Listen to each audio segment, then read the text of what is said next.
I hadn't read the book. I only had known everything that was in the press. So I picked up the book and realized there is a really good movie in here. There's a really romantic love story that hasn't been told. Goodbye, Mr. Gray.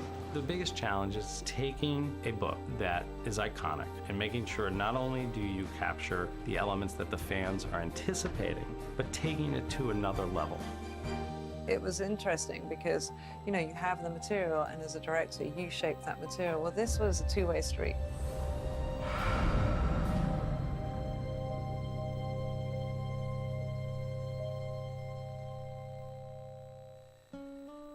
When we first met with Erica and started talking about doing a movie of the book, first she gets a little bashful when she finds out that guys have read her book, because it's a lot of her inner thoughts. And so it's kind of cute and funny to talk to her about it. But I mean, we're used to it now, but initially there was a bit of uneasiness and bashfulness. I got on board as a producer, and it was important to me because this book, having been born out of fandom, I wanted to honour the fans who had put me here, and it was really important for me that they be happy. That's the most important thing. So that's why I inserted myself into the process. When you've had sex, was there anything that you didn't like doing? I wouldn't know. I'm so happy it was written by a female. If it was reversed and a male was the author of this book, I think there would be a lot more questions. But because it was written from a female perspective, I think people are starting to now think, do all women like this? Do women really like butt plugs and like nipple tassels and like things like that? Genital clamps? Absolutely not. Consider them gone. The script was written by Kelly Marcel, and we chose her after meeting with many writers. She had just written Saving Mr. Banks, which we read that writing sample and thought it was fantastic. And really her take and how she saw the world and how she saw the characters and her relationship and how she bonded with Erica made it a perfect fit. That was really good. We met with a lot of directors who wanted to do this, and it was an amazing amount of names of people that you would think I would love to work with them. But it ultimately came down to their vision and how they saw the film. And Sam, when she came in, she had a great lookbook. She had done a sizzle reel that really got us excited on how she visually saw the movie, and the theme and the tone of the film was spot on with what us as a group were really thinking. So ultimately she became the person for us. Thank you, everyone, for being here, and this is a huge collaborative project. Everyone's as important as everyone else on this, and yeah, welcome to day one. Day one. Background action. Well, the fundamental reason why I wanted to make this movie is it feels like a fairy tale, although this is a very adult version. So, you know, a young girl meets her prince. He's unavailable, he's successful, fabulous, rich, all of those things, but it sort of twists and unfolds and becomes something very different. Oh my God. But for me, you know, it's also the exploration of this girl on a sexual journey. You'd use this stuff on me? Yes. For her, it's a kind of coming of age, and cinematically, I couldn't think of anything like it. Slightly that way. There. Sam is so smart. She's so talented. She's an artist. She is a filmmaker. She has a vision for every single scene and what it's gonna look like and how she's gonna cut it, how to tell me to not put my face in that direction because I look terrible. And I'm like, thank you for that. I think also maybe when you turn there. I always felt when I heard they're making the movies that it should be a woman directing it. The books are told through Anna's perspective. It's all in her voice. So I just thought it made sense to have a woman show that. And Sam has got an amazing calmness to her and an amazing temperament, and makes everyone around her feel very relaxed. Sam has set up a really well-run set, and there's a real sense of calm, and so everyone feels very comfortable to do their job to the best of their ability, which, you know, in this case means having sex on screen. And door. Hi. You must be Anna. It's so awesome to meet you.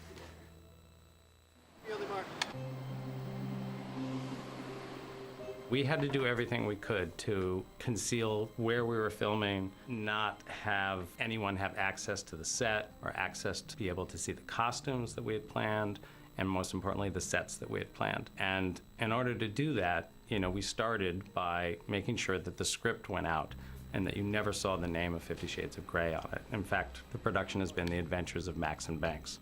Family Mark. You know, the way that title came about was that actually Max was Erica, the novelist's dog, and Banks was the screenplay writer's dog. And that's how that came about. But, you know, they're definitely looking for Erica, they're looking for Sam Taylor Johnson, they're looking for the actors, and they're also really looking to find out not only where we are shooting, but what the sets look like. And I would say that's one of the harder things for us to do. But we've done a really good job. I mean, we have security, and we keep the set very restricted, and, you know, we've been effective at doing that. Okay, action.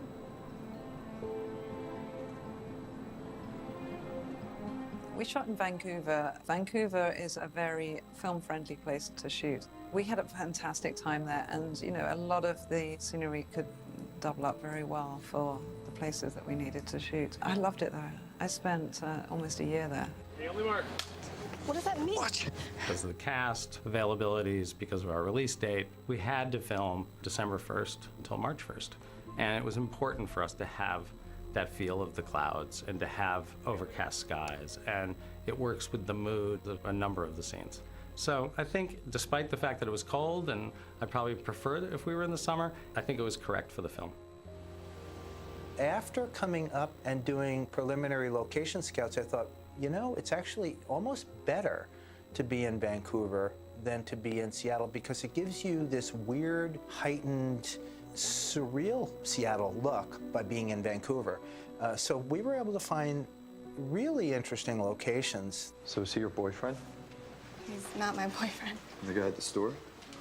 Paul? No. So as an example, we filmed at the Hotel Vancouver, which is a beautiful downtown hotel, and they allowed us to film there for a few days to recreate the Heathman Hotel, which was memorialized in the book. And they happened to have a floor that was done in the 20s, never updated. So we ended up picking up what was actually a conference room. It was a large room, and we completely took everything out of it, and we built wooden elements, and we turned it into the room. If you were mine, you wouldn't be able to sit down for a week. What's nice about that Heathman room that we used is it looked a little bit like the parents' house. I gotta take a shower.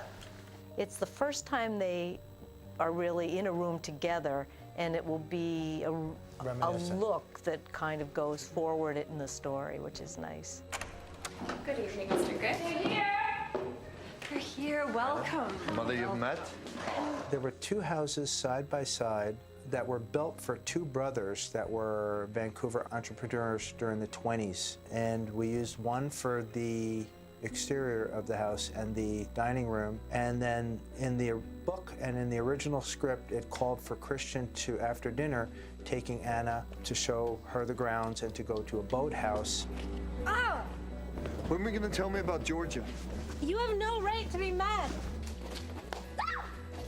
But we found in the brothers' house an incredible glass-enclosed pool that was also original to the 20s. And Sam really liked it and said, why don't we use this instead of a boathouse? Anna, What do you want? What do you want? I want you. Now, Clayton's, we looked at every hardware store in and around the vicinity of Vancouver. And it's really hard to find a mom-and-pop hardware store that's not a chain. How can I help you, Mr. Gray? Do you stock cable ties? I mean, it sounds ridiculous. We probably went to 10 or 15 hardware stores. And as soon as we pulled into Ladner and drove down Main Street, we saw this beautiful yellow facade of this hardware store. And, you know, it was instantaneous. One of the things that kind of evolved thematically through the art direction was reoccurring subliminal grids or grills that you end up seeing in the Red Room. So we tried to subliminally have, even starting at Clayton's, where you're looking through display fixtures that are grids and grills when she's selling Christian the rope. We have 2-inch and 1-inch. Or when Anna is looking out the window at Taylor's car, she's looking through a grid and a grill. So there's always this subliminal image that the audience is going to be seeing throughout the movie. Family Mark. Hey, fancy book man. I'm sending those back because I don't want them, and evidently I have them already. Coincidentally, we end up finding what is really one of the coolest clubs happened to be a club for hire. So we painted it and we changed it around a bit, and that became the Portland Club. And then coincidentally, upstairs was this big open space loft that really worked great for the Portland apartment. So the producers were thrilled that we were able to have these two sets that were right side by side. Annie! Dad! Dad, I saved you a seat next to Kate's family, okay? We started out very early in the prep saying, I don't think we should use any black in this film. That's a little difficult when you have 400 graduating students all in black graduation gowns, but within our power, we tried not to use any black, and we tried not to use any red. We wanted to save the red for the red room. So we have very carefully removed the color red throughout the beginning part of the movie. And we even went through the great length of, with Mark Bridges, the costume designer, the color scheme for Washington State University was red and gray. And with the permission of the college, for the most part, the bibs and the things that the graduating students would wear would be red with gray trim, and we flip-flopped it and made it primarily gray with little bits of red, so it would downplay the red. Please join me in welcoming Mr. Christian Grey.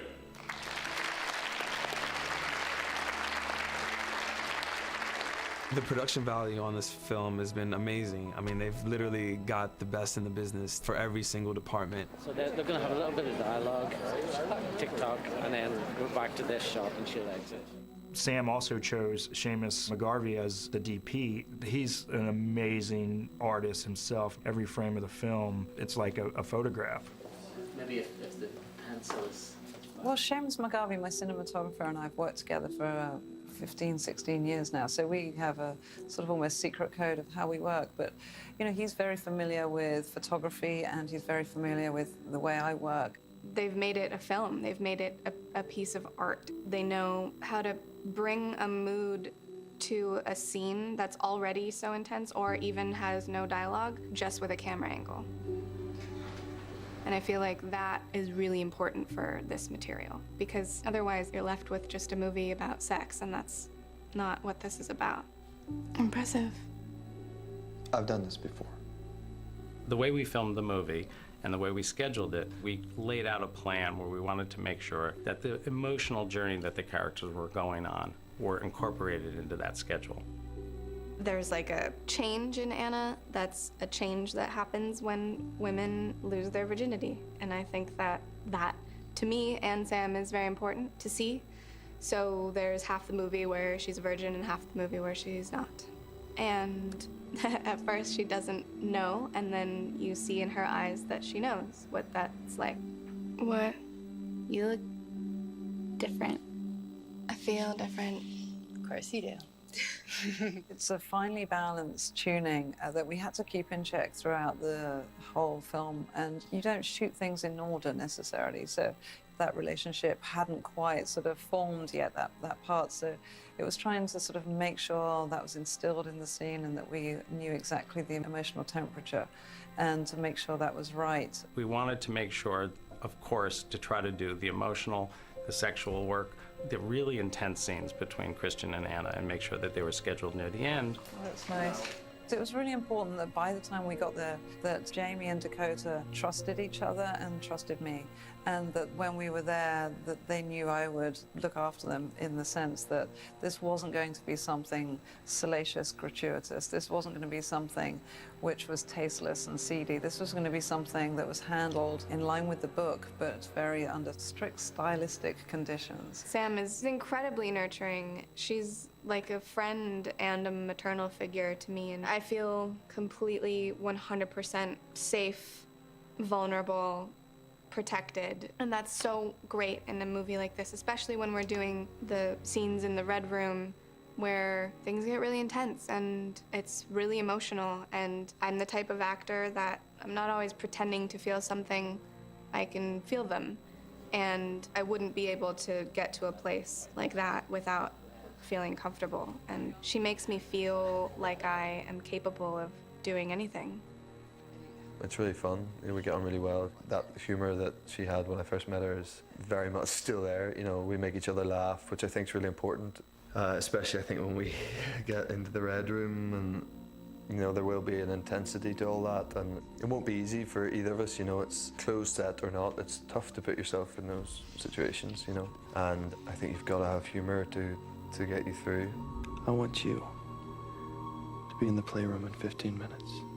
The red room was tough, though. The red room was tough. I can't say that was fun. It was really tough because the material that we're dealing with was very sensitive, dark at times, and very emotional. Only Mark. The moment in the movie where you see me see the red room, that was the first time I had actually ever seen it. I had never seen a photograph. I had never seen them building the set. They kept it away from me, and I didn't want to see it because I wanted the reaction to be as genuine as possible. You're a sadist. I'm a dominant. The red room, I did want to spend a bit of time in, so I had been sort of left alone in there a couple of times before we shot there. I didn't want to be in there going, oh, where did I keep that? I wanted to be pretty down with where everything was and the sort of layout of the room. So I spent a bit of time there. It's so specific and so different from the rest of his apartment. The rest of his apartment is cold. It's hung with works of art. It's masculine, but it's missing something. And here is this sensuous, warm, womb-like kind of room. And that was so important to get it right. Then we went into filming all of the Red Room sex scenes, and it was difficult. It was very intense, especially being someone I don't live a BDSM lifestyle. So we had done a lot of research, and we had professionals there, and it was a very safe and professional environment, but it wasn't, you know, an easy day's work. The reality of it is when you're shooting scenes like that, you know, you're surrounded by 25 big guys who are doing their jobs, and you know, they're in the middle of it trying to sort of navigate sensitive material. So it's tricky. It wasn't an easy thing to shoot. Please don't hate me. You'll never do that to me again. It's not the most classical of love stories, but I think that's what makes it interesting. But essentially, it is two people who have fallen in love with each other, and there's massive hurdles in the way. I had a rough start in life. That's all you need to know. The journey of Christian and Anna is really a love story of the most straightforward kind in many respects, of two people falling in love and negotiating what they will and won't do for each other, what they will give up and what they won't give up. It's really giving women the ability to explore their inner ambitions that they might have been bashful about or shy about in a way that they didn't want to talk about before. It's odd. Odd doesn't even cover it. Honestly, it's all about security. If you're secure and you know that you are having the best sex of your life with your partner, there's nothing wrong with it. It was challenging in places, it was exciting in places, and now having seen it all come together and having seen the fan reaction, I can breathe a sigh of relief and think, okay, I think we got it. Why do you want to punish me? If I told you, you'd never look at me the same way again. Definitely the material was powerful. What I wanted to bring to it was powerful, and the sort of collaboration of the two things, hopefully, is equally powerful.